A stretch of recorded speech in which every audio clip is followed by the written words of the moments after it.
The first rain changes things, but not in the same way for everyone. For weeks, everything felt tiring. You step out, you're soaked in sweat. So, when the first monsoon rain finally came, the city changed in a few minutes. The dust disappeared, the trees looked alive again. People seemed happier, relatively, of course. And even an ordinary drive felt like a short trip.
But the same rain that cools the city also slows it down.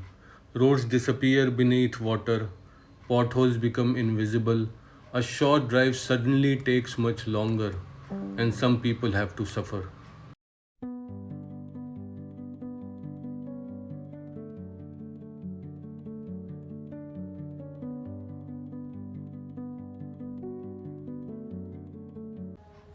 The first rain is always different.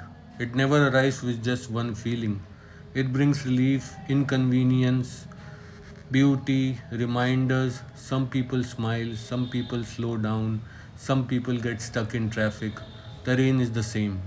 The experience isn't. What was your experience of the first rain in Delhi this monsoon season?